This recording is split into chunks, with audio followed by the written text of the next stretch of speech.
আসসালামু আলাইকুম। সৌদি আরব প্রবাসী ভাইগণ, আশা করি আপনার প্রত্যেকে ভালো আছেন। সৌদি আরবের প্রবাসীরা বড় বিপদে।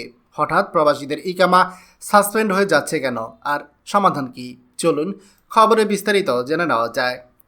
বর্তমানে আমাদের অগণিত প্রবাসী ভাইদের ইকামা সাসপেন্ড হয়ে যাচ্ছে, আবার অনেকেই খেদমত করে দিচ্ছে। যদিও সৌদি আরবে যাওয়াজাত অনেকগুলো কারণে ইকামা সাসপেন্ড হয়, তবে ইদানিং অনেক বেশি পরিমাণ মানুষের ইকামা সাসপেন্ড হয়ে যাচ্ছে। এই ইকামা সাসপেন্ড বা মৌকুফ খিদামা কেন হচ্ছে, এটা খুঁজতে গিয়ে আমরা অনেকগুলো কারণ পেয়েছি। যেহেতু আমরা যাওয়াজাত সংক্রান্ত কাজগুলো করি, এই খেদমাতের কাজগুলো করি, তাই আমরা অনেকগুলো কারণে দেখতে পাচ্ছি প্রবাসীদের সিস্টেম থেকে সাসপেন্ড করে দিচ্ছে, বহিষ্কার করে দিচ্ছে। আবার অনেকেই সার্ভিস থেকে বহিষ্কার করা হচ্ছে ইকামা সাসপেন্ডেড হলে, যে সরকারি কোনো খেদমা পায় না, সার্ভিস পায় না। চলুন কোন কোন কারণে ইকামা সাসপেন্ড হতে পারে সেটা আমরা আপনার সাথে শেয়ার করি। এটা হলে আপনার কী কী করণীয় সে বিষয়ে আলোচনা করব।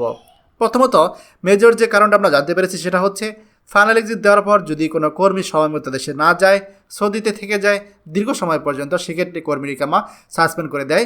সার্ভিস সাসপেন্ড করে দেওয়া হলে বেশিরভাগ লোকের ক্ষেত্রেই আমরা পেয়েছি, তবে সবার ক্ষেত্রে না। কিছু কিছু মানুষের আবার এগুলো একাই সাসপেন্ড হয়ে যেতে থাকে। এছাড়া যারা সৌদি আরবে সৌদি আরব ত্যাগ করে না, দীর্ঘ সময় সৌদি আরবে বসবাস করে, এটাও একটা মেজর কারণ।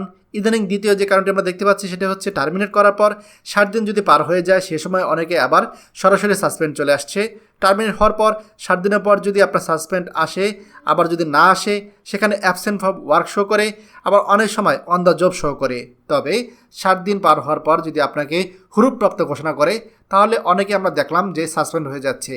এছাড়া 3 নম্বর যে কারণ সেটা হচ্ছে আপনার কফিল আপনাকে হুরুপ দিল না, এক্সিট দিল না, আপনাকে ট্রান্সফার দিল না, সে কোনো কিছুই করে নাই, তার মহাসাসা বন্ধ করে দিল, সেক্ষেত্রে 100% আপনার ইকামা সাসপেন্ড হয়ে যাবে, এটা একদম শিওর। আবার অনেকের ক্ষেত্রে দেখা যায় যে কফিল কর্মীদেরকে মহাসাসা থেকে বের করে দিয়েছে।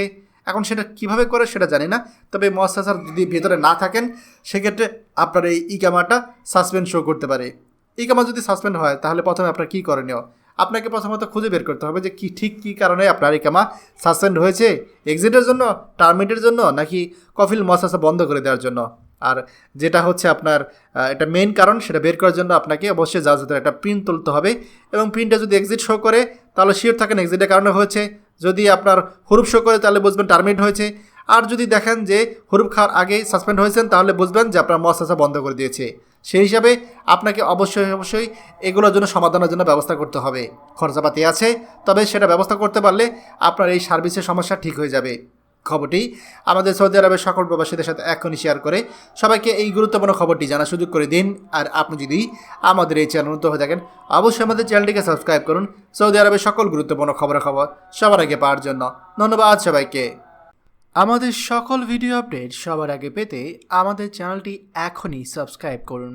সাবস্ক্রাইব করতে সাবস্ক্রাইব বাটনে ক্লিক করুন এবং বেল আইকনটি চাপুন, যাতে আমাদের কোনো নতুন ভিডিও আপনি মিস না করুন।